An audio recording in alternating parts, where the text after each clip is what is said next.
You ever look at a business credit card statement and realize there are three software changes you barely recognize? One is for $20, another is for 50, one is for a few $100s a month. None of them look like a crisis by themselves, but then you start asking, who still uses this?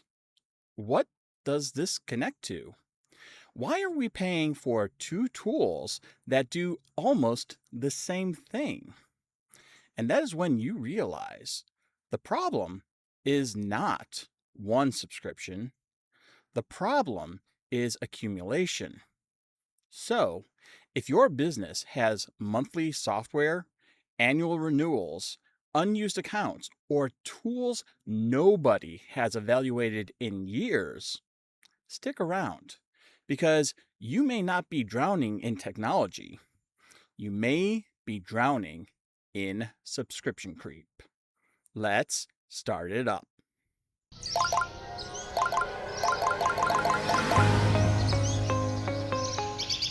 Hello, and welcome to Stack and Startup Alfresco.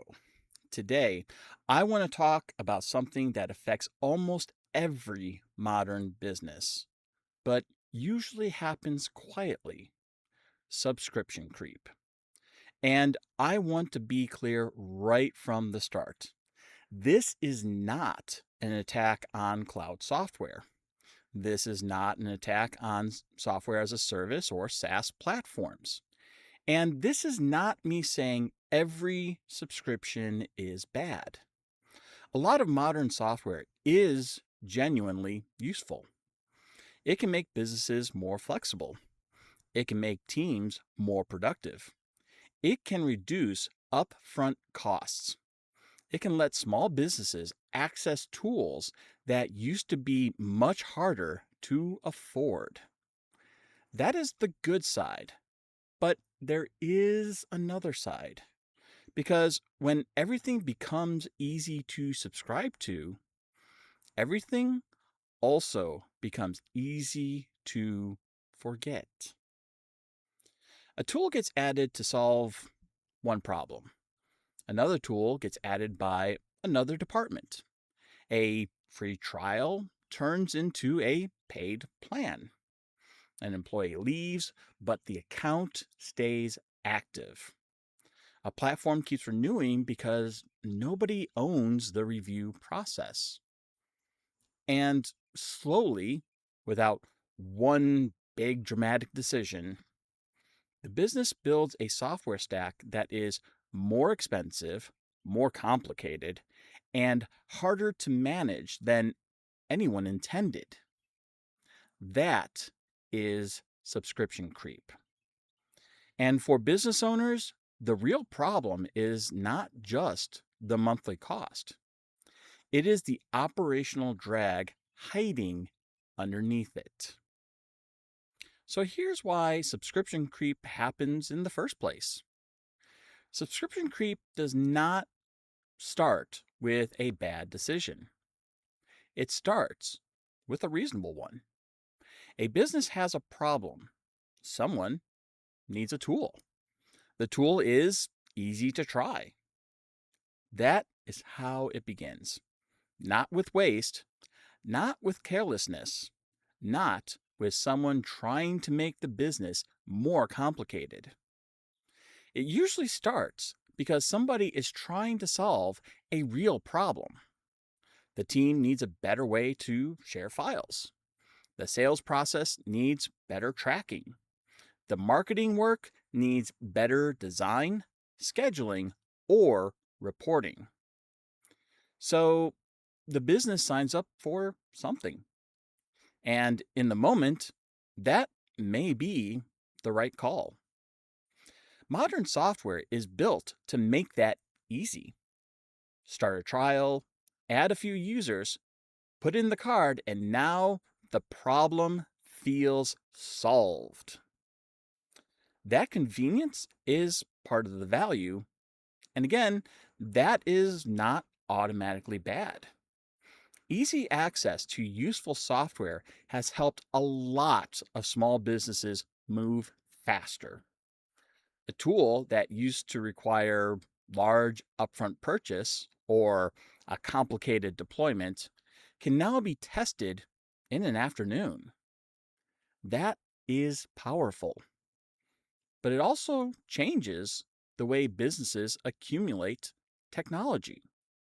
Because when software is easy to start, it is also easy to forget. A trial becomes a subscription.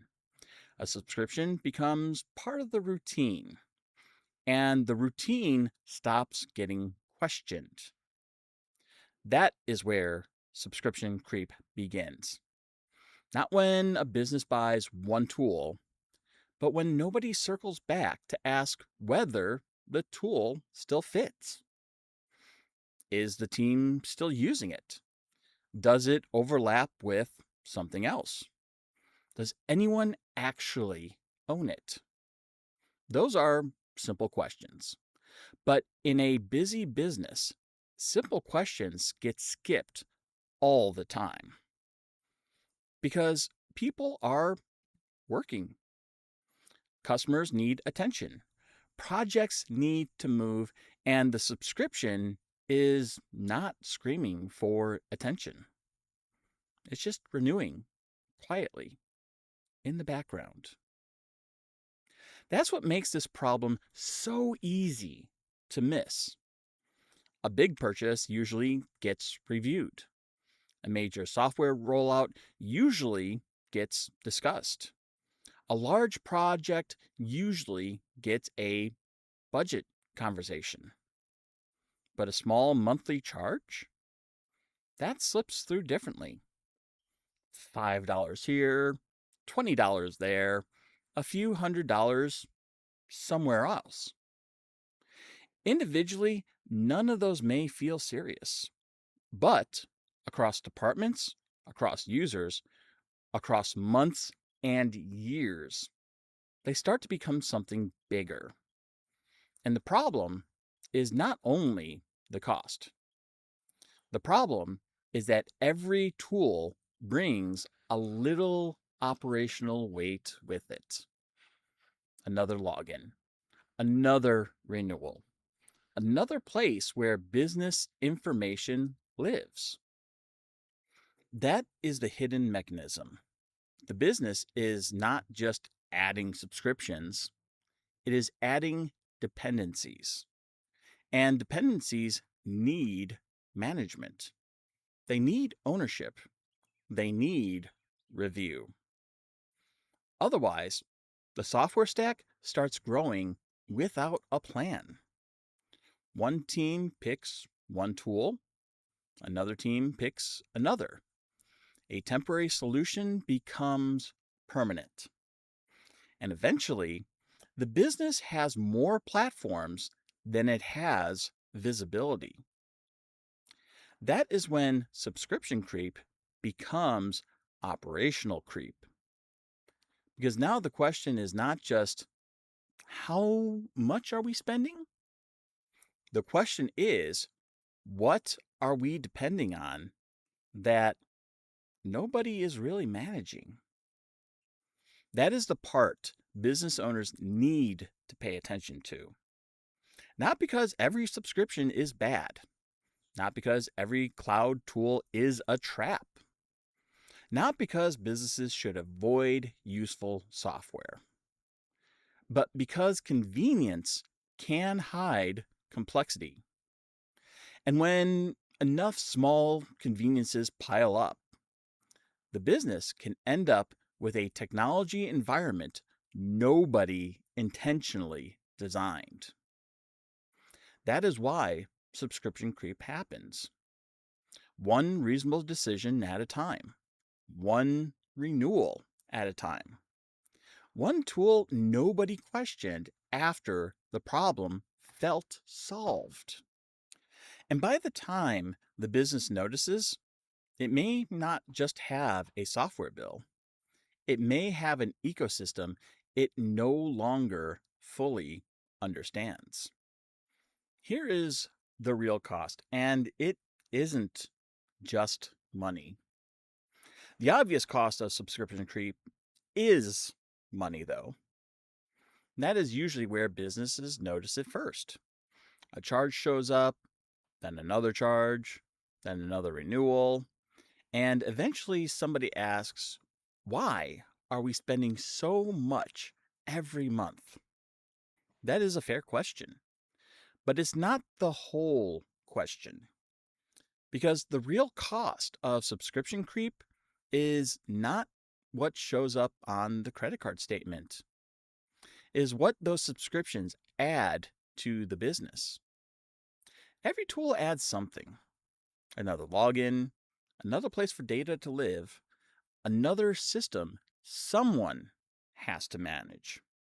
And individually, that may not sound like much.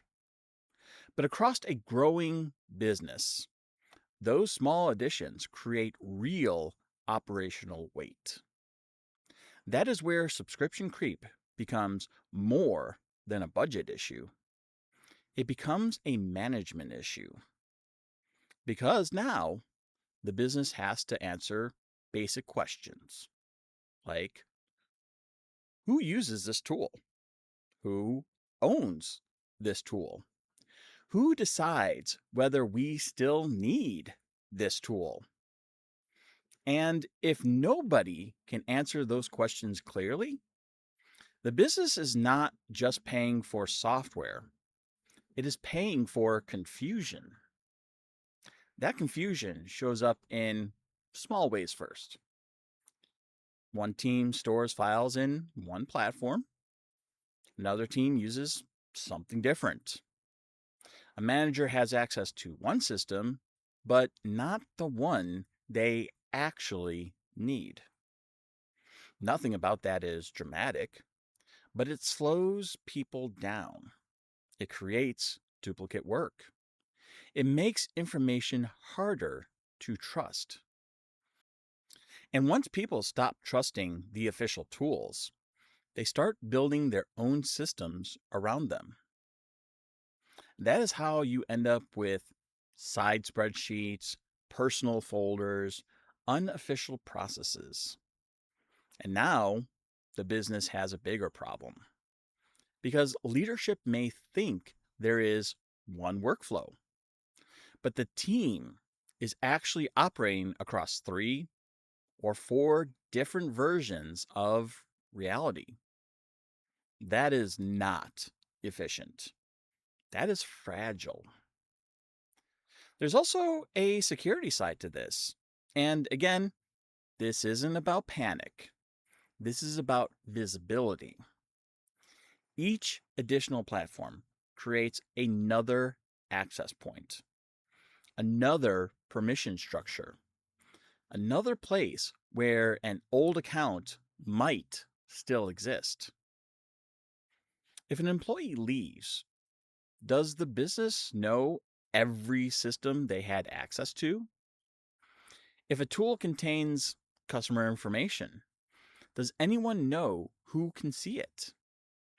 If a subscription was started by one department, does leadership even know it exists?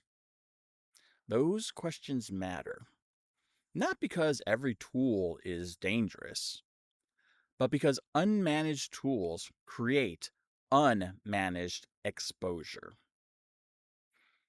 And the more subscriptions a business accumulates, the harder it becomes to see the whole picture. That is the hidden cost. Visibility starts to fade. The business may know the major platforms, the big systems, the tools everybody talks about. But what about the small ones? The forgotten trial that became permanent? The marketing tool only one person uses? The reporting platform that still renews every year?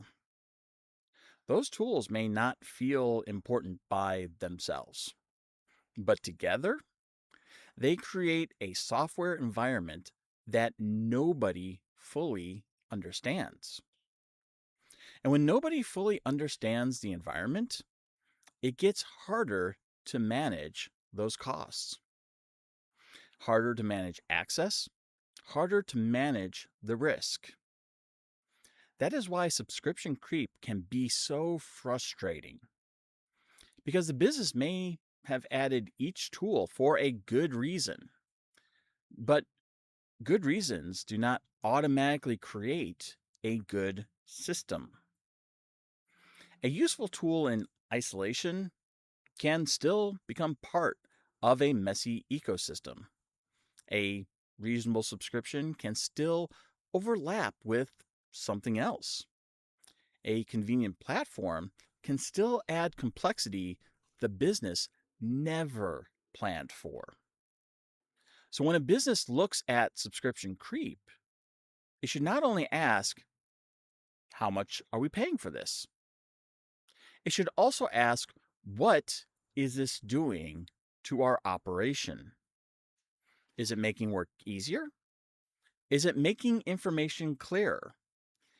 Is it reducing friction or quietly adding more?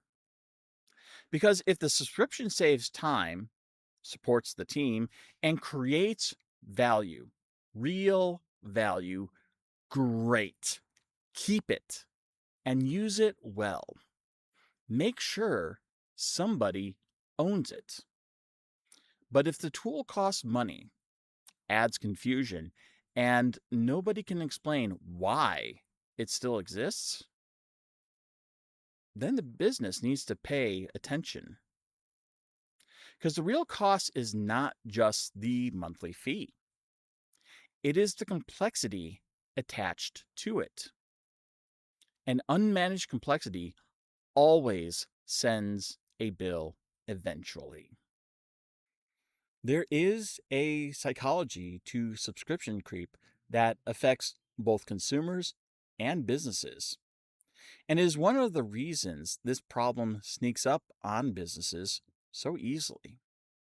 Because businesses do not evaluate small recurring costs the same way they evaluate large purchases. If someone walked into a meeting and said, I think we should spend $50,000 on software today, most businesses would stop and ask questions like, what is it for? Who is using it? What problem does it solve? How does it fit with the systems we already have? That kind of purchase usually gets attention. It gets reviewed, it gets justified, it gets compared against other priorities. But that is not how subscription creep usually happens. It happens in smaller prices. A monthly tool here, an annual review there, a few extra licenses added because the team needed them at the time. And each one seems reasonable. That is the key. The first subscription is not outrageous. The second subscription is not outrageous either. The third subscription is still probably not outrageous. But the business is not always looking at the total picture. It is looking at each decision in isolation. That is how small business costs become invisible. Not because nobody cares about money, not because the business is reckless, not because people are trying to waste resources, but because each individual decision feels too small to challenge. And over time, those small decisions stack. That is the hidden mechanism.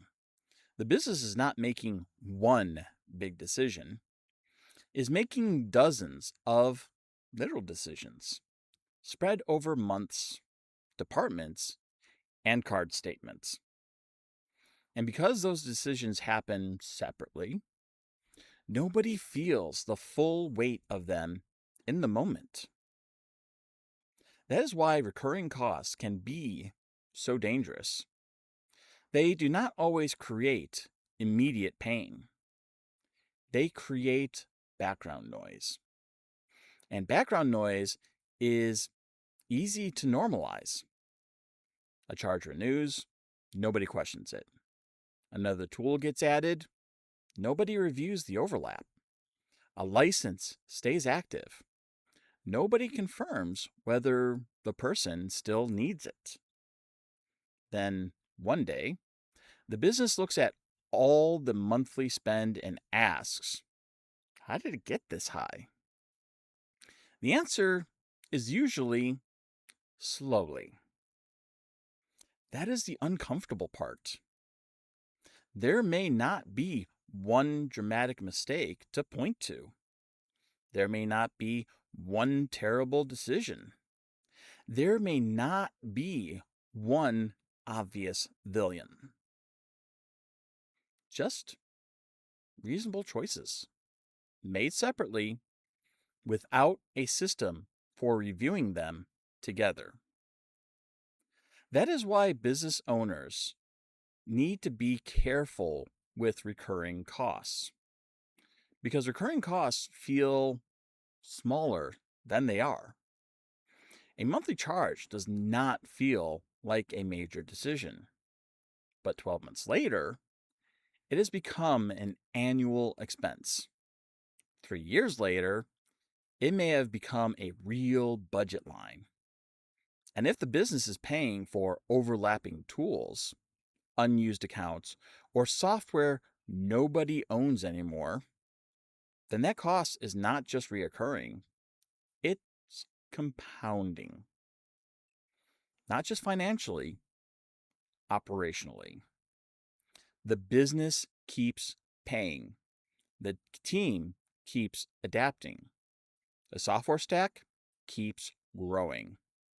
And because nothing feels urgent, nothing gets cleaned up.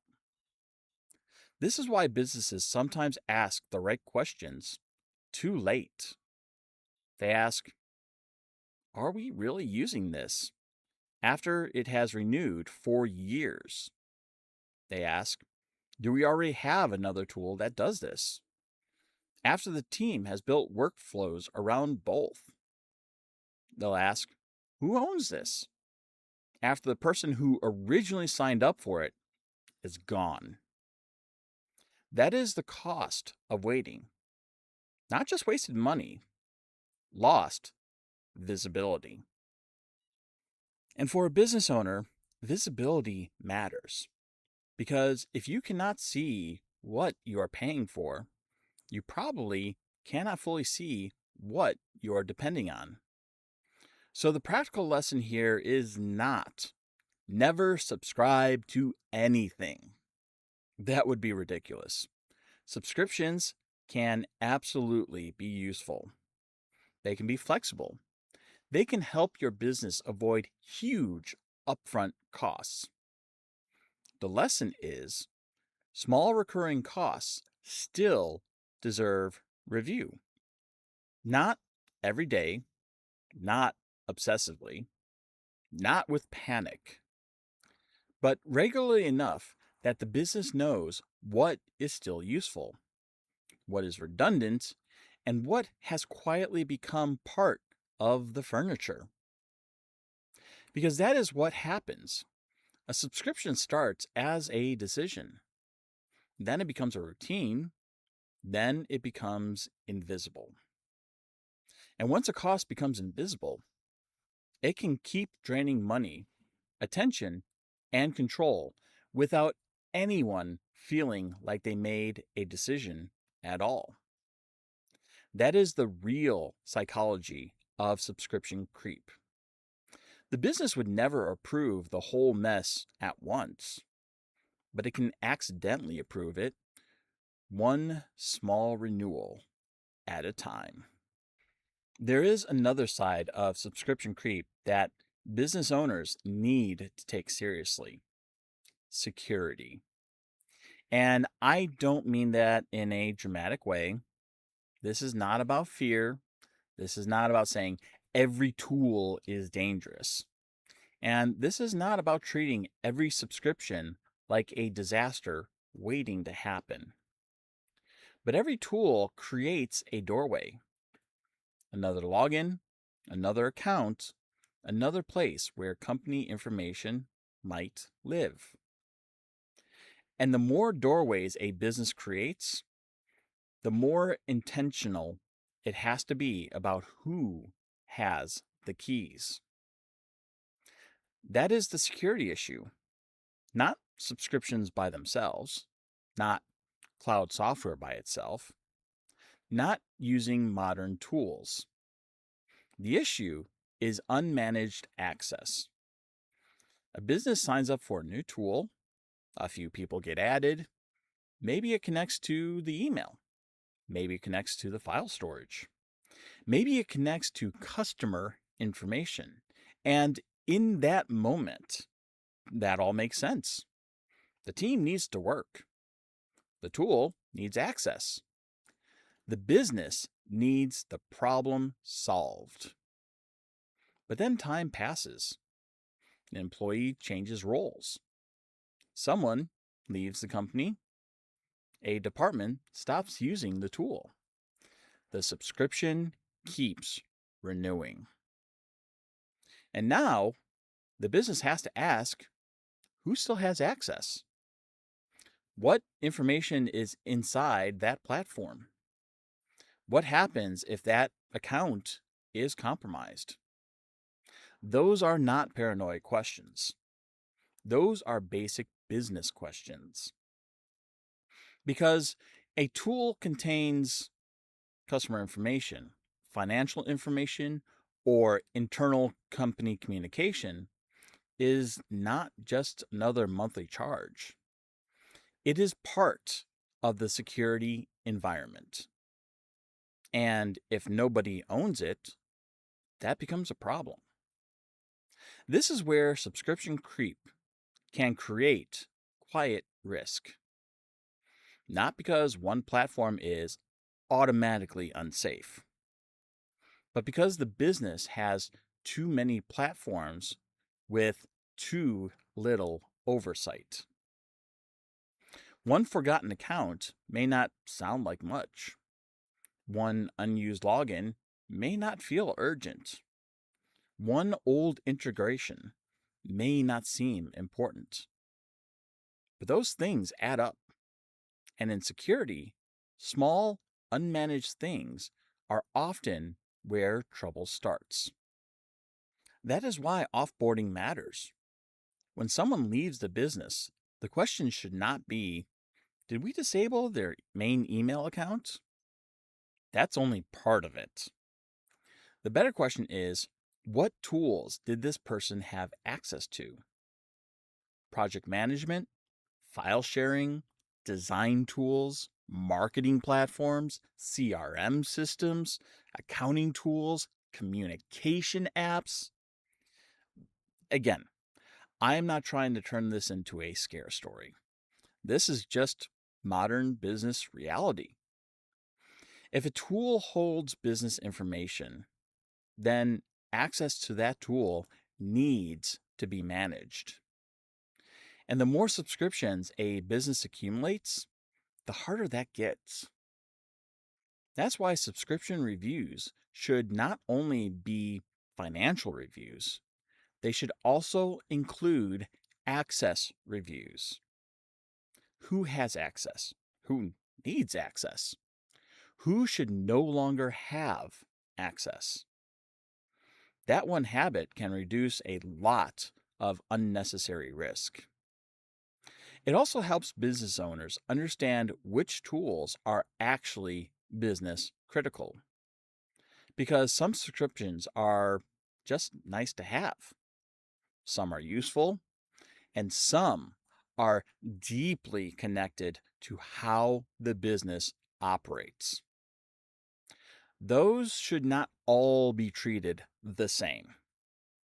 A tool that stores customer records is different from a tool used to make a quick graphic. A platform connected to billing is different from a tool someone tried for one campaign.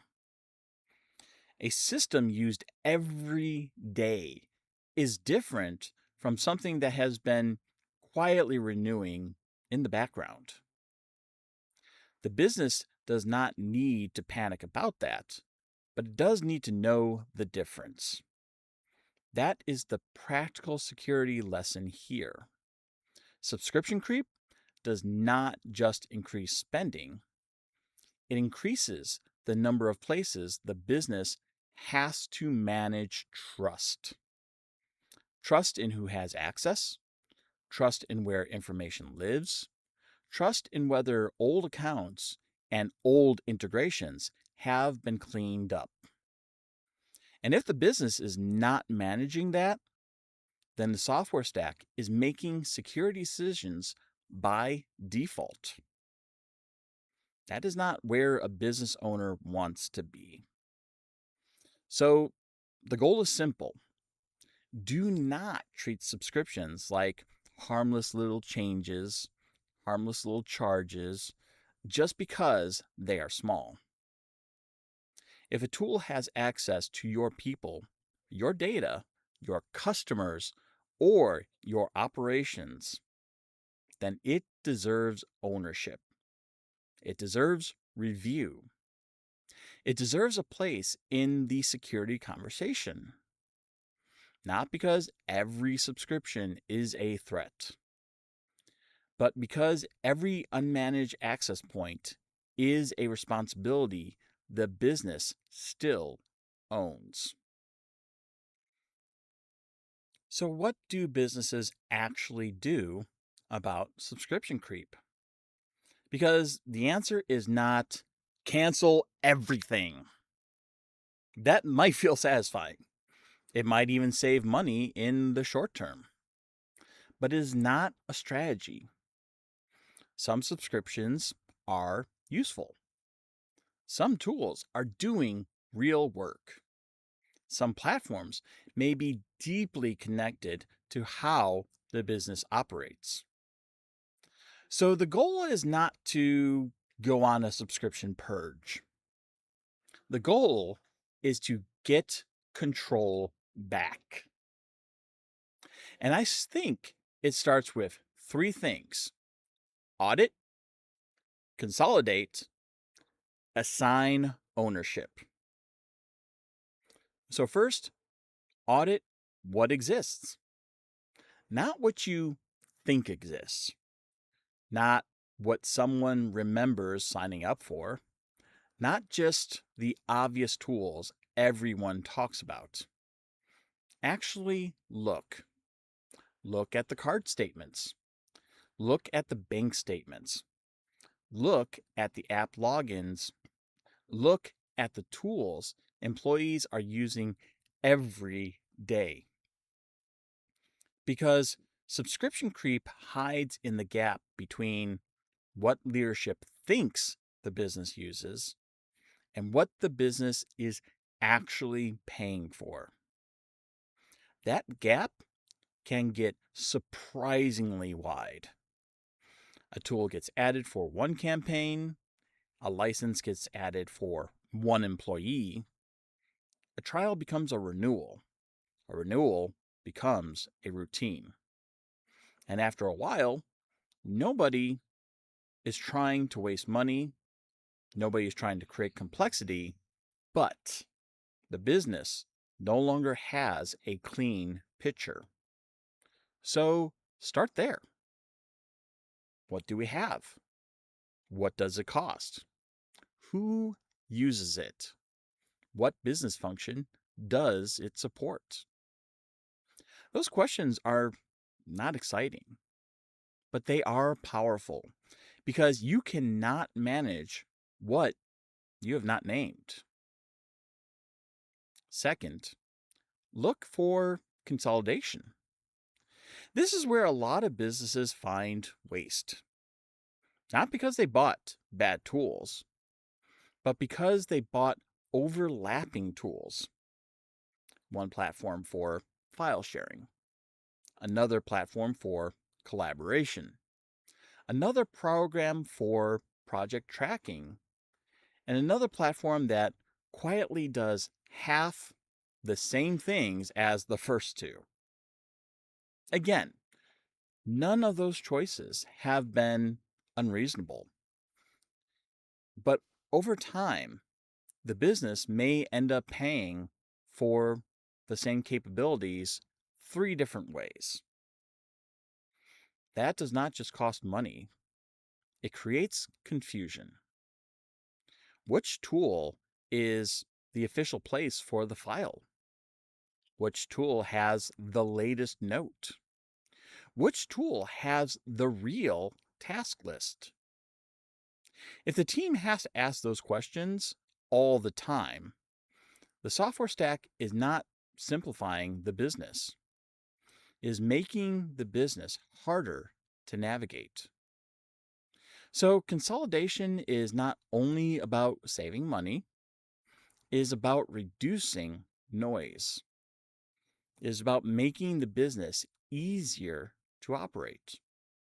It is about giving people fewer places to check and fewer systems to second guess.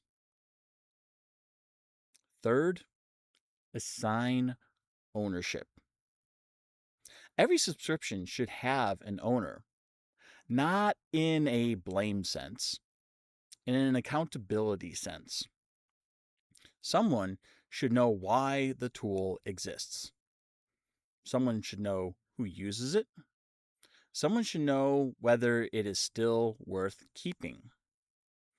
Because when nobody owns a subscription, the subscription owns itself. It renews, it expands, it sits there. And unless something goes wrong, nobody questions it. That is how businesses lose control. Not all at once, but one ownerless tool at a time. So make ownership simple. For each tool, ask who owns it? What does it do? When do we review it? That's enough to start. You don't need a complicated software governance committee. You do not need a 30-page policy. You do not need to turn this into a giant internal project. Start with the basics. Create a list. Find the overlap and assign the owners. Then set a regular review, quarterly, twice a year, annually, whatever makes sense for the size of the business. The exact schedule matters less than the habit, because the habit is what keeps small recurring decisions from becoming invisible again. And when you review these tools, do not only ask, can we cancel this? Ask better questions. Does this tool solve a real problem? Does it overlap with something else? Does the value justify the costs, the complexity, and the access it requires?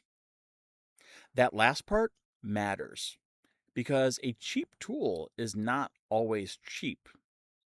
Not if it creates confusion, not if it adds another unmanaged login, not if it spreads business information into another platform nobody is watching. And an expensive tool is not always wasteful.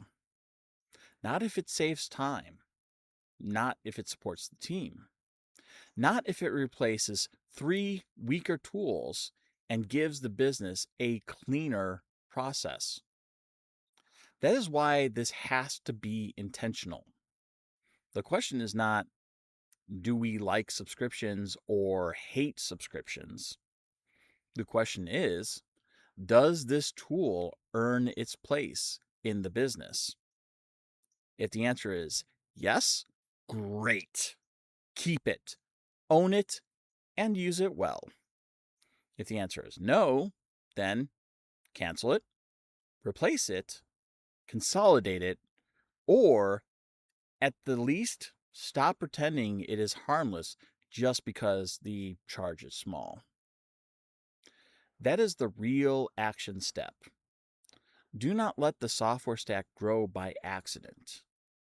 Do not let renewals become strategy. Do not let convenience quietly turn into complexity.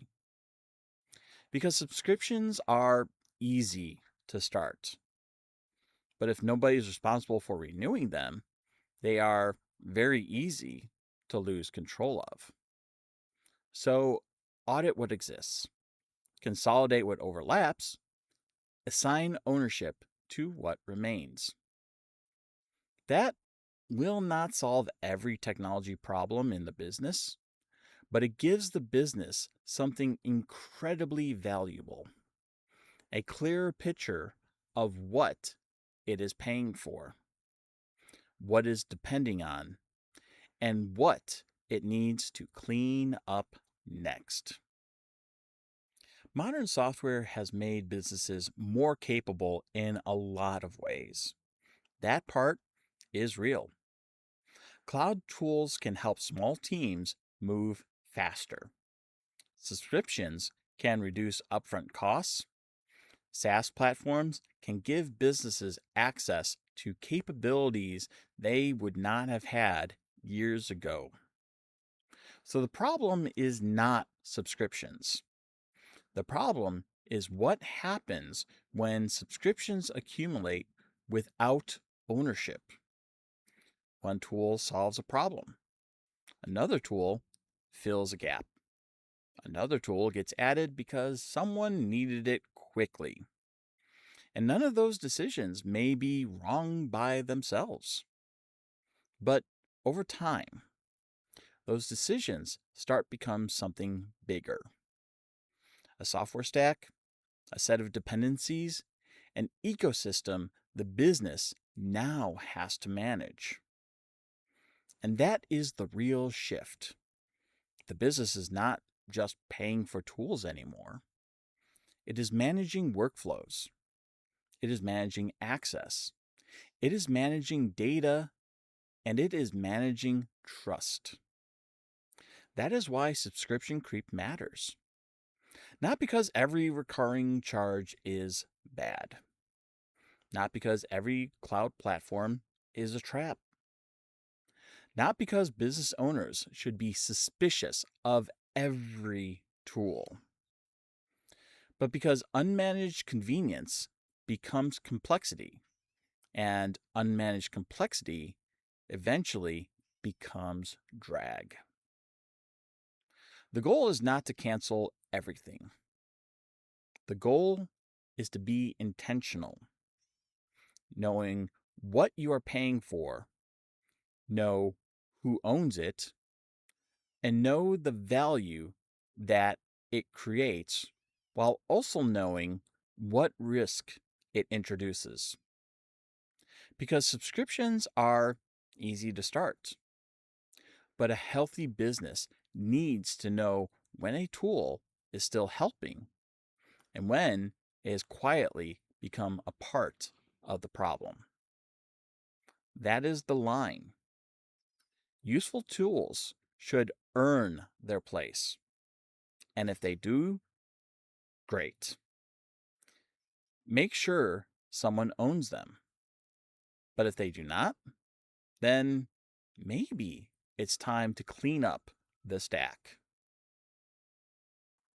And before I wrap this one up, yes, I do realize the irony of spending an entire episode talking about subscription creep and then asking you to subscribe. So consider this a good kind of subscription, free, intentional, and hopefully actually useful.